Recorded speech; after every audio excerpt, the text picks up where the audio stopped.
மகா பரிசுத்தமும் இரக்கமும் கிருபையும் தயவும் நிறைந்த இயேசு கிறிஸ்து நாமத்தினாலே உங்கள் அனைவருக்கும் வாழ்த்துக்கள்.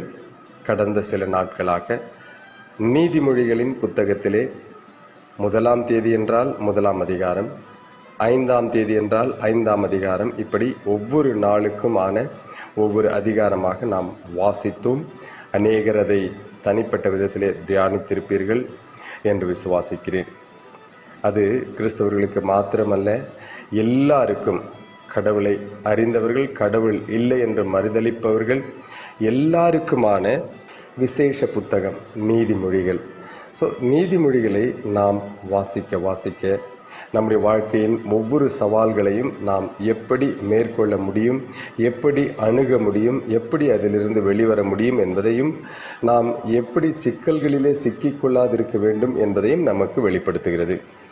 நீதிமொழிகளின் புத்தகத்தை வாசித்த நாம் இப்பொழுது பிரசங்கியின் புத்தகத்தை வாசிக்கப் போகிறோம், தியானிக்கப் போகிறோம். மிக விசேஷித்த புத்தகம். தாவீதின் குமாரனாகிய சாலமோன் பாவத்திலே விழுந்து பின்மாற்றமடைந்து பிறகு மனம் திரும்பி இதை எழுதினதாக அறிந்திருக்கிறேன். அவர் தன்னுடைய ஞானத்தை கொண்டு மிக ஆழமான ரகசியங்களை தேவன் அவருக்கு வெளிப்படுத்தினதினாலே அதை அப்படியே நமக்கு எழுதியிருக்கிறார். இதை நாம் வாசிக்க இது நமக்கு மிகப்பெரிய ஆழமான சத்தியங்களை நமக்கு விளங்க பண்ணும் என்பதில் சந்தேகமே இல்லை. தொடர்ந்து நாம் பிரசங்கியின் புத்தகத்தை வாசிப்போம். கர்த்தர் நம் ஒவ்வொருவரோடும் இருந்து இதை வாசிக்கும் பொழுது அதை குறித்த அர்த்தங்களை தம்முடைய ஆவியானவரை கொண்டு நமக்கு வெளிப்படுத்துவராக. நம்முடைய பிதாவாகிய தேவனுக்கே சகல துதியும் கனமும் மகிமையும் இயேசு கிறிஸ்துவின் மூலமாக உண்டாயிருப்பதாக. ஆமேன். பிரசங்கி 1ஆம் அதிகாரம். தாவீதின் குமாரனும் எருசலேமின் ராஜாவுமாகிய பிரசங்கியின் வாக்கியங்கள்.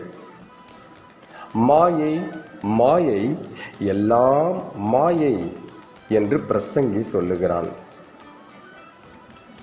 சூரியனுக்கு கீழே மனுஷன் படுகிற எல்லா பிரயாசத்தினாலும் அவனுக்கு பலன் என்ன?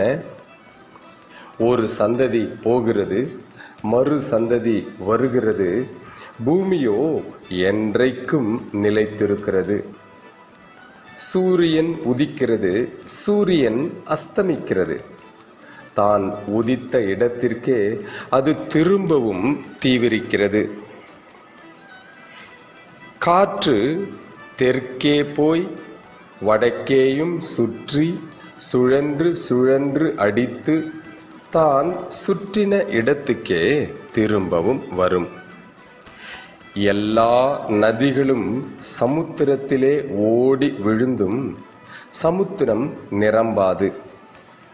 தாங்கள் உற்பத்தியான இடத்திற்கே நதிகள் மறுபடியும் திரும்பும். எல்லாம் வருத்தத்தினால் நிறைந்திருக்கிறது, அது மனுஷரால் சொல்லி முடியாது. காண்கிறதினால் கண் திருப்தி ஆகிறது இல்லை, கேட்கிறதினால் செவி நிரப்பப்படுகிறதும் இல்லை. முன் இருந்ததே இனிமேலும் இருக்கும், முன் சொல்லப்பட்டதே பின்னும் சொல்லப்படும். சூரியனுக்கு கீழே நூதனமானது ஒன்றும் இல்லை. இதை பார், இது நூதனம் என்று சொல்லப்படத்தக்க காரியம் ஒன்று உண்டோ? அது நமக்கு முன் உள்ள பூர்வ காலங்களிலும் இருந்ததே. முன் இருந்தவைகளை பற்றி ஞாபகம் இல்லை, அப்படியே பின்வரும் காரியங்களை பற்றியும் இனிமேல் இருப்பவர்களுக்கு ஞாபகம் இராது. பிரசங்கியாகிய நான் எருசலேமில் இஸ்ரவேலருக்கு ராஜாவாய் இருந்தேன். வானத்தின் கீழ் நடப்பதை எல்லாம் ஞானமாய் விசாரித்து ஆராய்ச்சி செய்கிறதற்கு என் மனதை பிரயோகம் பண்ணினேன். மனுபுத்திரர் இந்த கடும் தொல்லையில் அகப்படும்படிக்கு தேவன் அதை அவர்களுக்கு நியமித்திருக்கிறார். சூரியனுக்கு கீழே செய்யப்படுகிற காரியங்களை எல்லாம் கவனித்து பார்த்தேன். இதோ எல்லாம் மாயையும் மனதுக்கு சஞ்சலமுமாய் இருக்கிறது. கோணலானதை நேராக்க கூடாது, குறைவானதை எண்ணி முடியாது.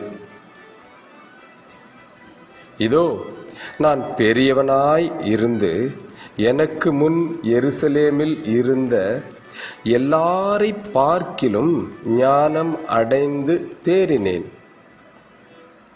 என் மனம் மிகுந்த ஞானத்தையும் அறிவையும் கண்டறிந்தது என்று நான் என் உள்ளத்திலே சொல்லிக் கொண்டேன்.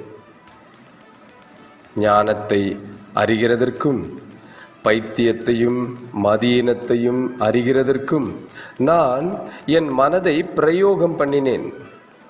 இதுவும் மனதுக்கு சஞ்சலமாய் இருக்கிறது என்று கண்டேன்.